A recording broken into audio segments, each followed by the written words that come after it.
This is an important video and I would want the students, the parents of the state of Karnataka, and even more importantly, the Karnataka government and the Karnataka High Court to look at these visuals coming out of Karnataka today, especially the capital city of Bengaluru. What I'm playing out right here is from the government PU college in Sugappa layout in Yelahanka on the outskirts of Bengaluru. This is one of the Karnataka Common Entrance Test, that is the CET examination centers.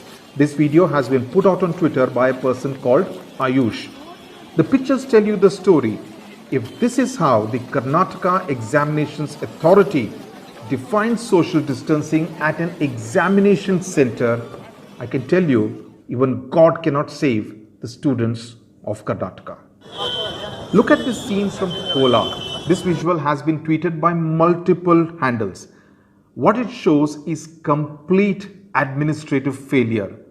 And I want to ask, is this the state of preparedness that the State Council spoke about in the Karnataka High Court on Wednesday evening?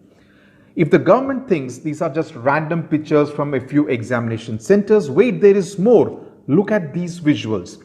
They are all over the internet. There is absolutely no space for parents, knowing fully well that there will be at least 390 to 400 parents at each one of the 497 examination centers all over Karnataka. Even inside the examination center, what kind of physical distancing are we really talking about when there are two students accommodated on a single bench? The Prime Minister Narendra Modi speaks of do gaj ki duri. Do gaj translates to 6 feet. Does this picture indicate that? This picture has been tweeted by Pragya. The standard operating procedure it shows was simply just on paper. If students and parents get infected, unfortunately, by the virus after this examination, I'm afraid we'll have to ask whether they were conducting the Karnataka Common Entrance Test or whether it was the Karnataka Corona Entrance Test. The government must take responsibility, must be held singularly responsible for this absolute mess. You have put a whole lot of parents, especially outside those examination centers, to serious risk, and even the students at some of those examination centers. What it shows is that when governments say they are in a state of absolute preparedness, it means nothing.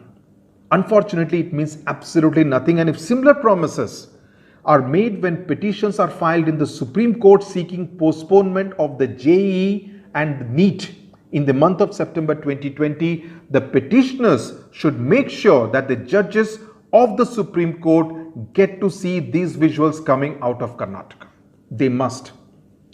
The state, and I want to say this directly to Dr. Ashwath Narayan, the Deputy Chief Minister of Karnataka in charge of higher education portfolio. The students and the parents trusted you, Dr. Ashwath Narayan. You are a senior politician, a responsible politician, someone who has his heart in the right place. You have made a name for yourself in the world of Karnataka politics, and you said all the SOPs will be followed. Everyone will be absolutely safe. It saddens me to say, Dr. Ashwath Narayan, that you have let us down. Your government of Karnataka has let down the students and the parents. We expected better from you, especially in light of the fact that all the students were actually apprehensive that something like this would happen. And it actually happened. These visuals show that the students were right all along. The petitioners who went to the Karnataka High Court were right all along. I believe the time has come for the Karnataka High Court to demand answers from the government. The verdict may have been pronounced on Wednesday evening, but I believe the case is not yet over.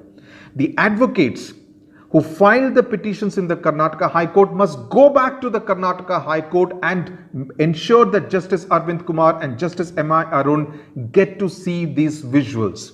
It is important. They need to know that this is what happened after they pronounced their verdict on Wednesday evening.